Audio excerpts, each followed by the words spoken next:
So today I want to address some questions I've received based on random selection.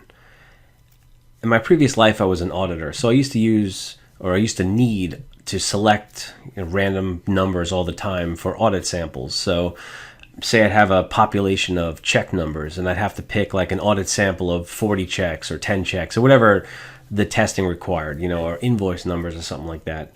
And I didn't want to base it on dollar amount or anything like that. I just wanted to randomly select it and then, have the client would come in and kind of provide those details to me. In order to do this, I always used Excel because it was the best way to randomly select something without any input from me whatsoever, except for a couple of pieces of information. So to accomplish this today, I'm going to use a formula called RANDBETWEEN.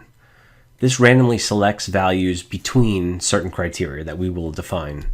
So let's just say for this audit sample, we're going to test 10 check numbers and we have to randomly select them. So I'm going to use this formula called RANDBETWEEN. And we need a couple of pieces of information to make this happen. So we need to have, we'll call this check number. We need to have the first check number in the sequence and then the last check number.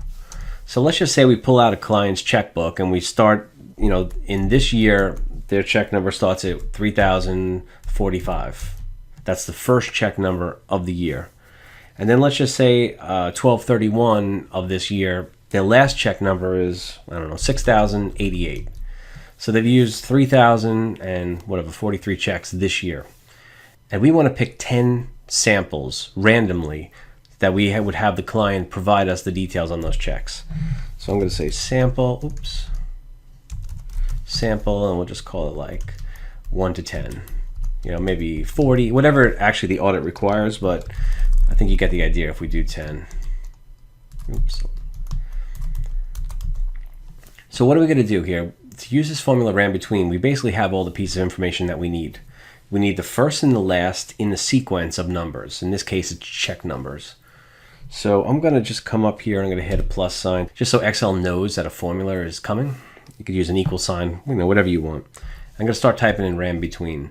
And as you see, Excel intelligently starts narrowing down based on the letters typed formulas that that exist in Excel. So here we have anything that says RA, RAN, and then RAND. We have random and then RANDBETWEEN. So to select RANDBETWEEN, I'm going to hit the arrow down.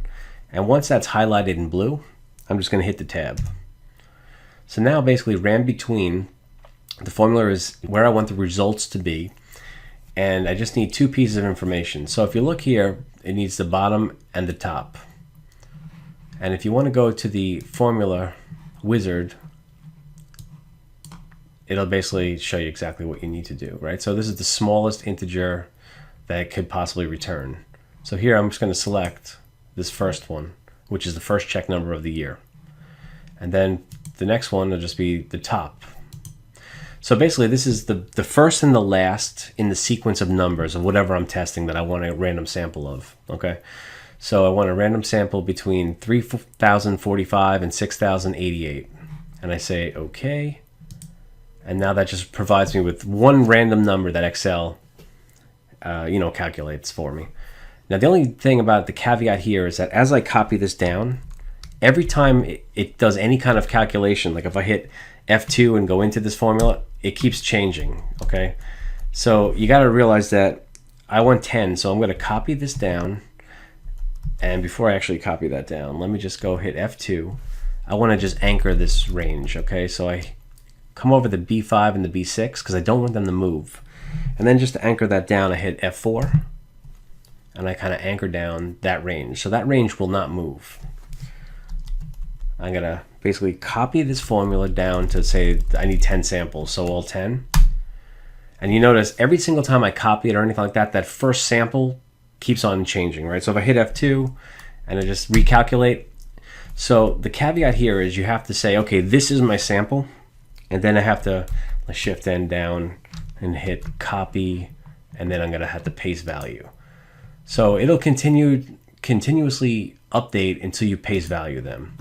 And now you have 10 samples, and this is randomly selected from Excel.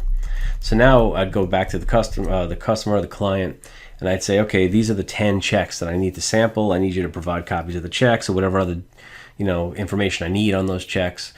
And that's it. So that's how it randomly samples without any intervention from me. That's the easiest way to do it.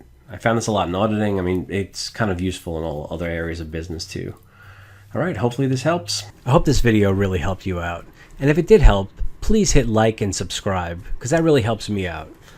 Also, head on over to my website at expertofficetraining.com, and you can see a lot more training videos, and also sign up for my email newsletter and get a free video course delivered right into your inbox. Again, it's expertofficetraining.com, or just click the link below.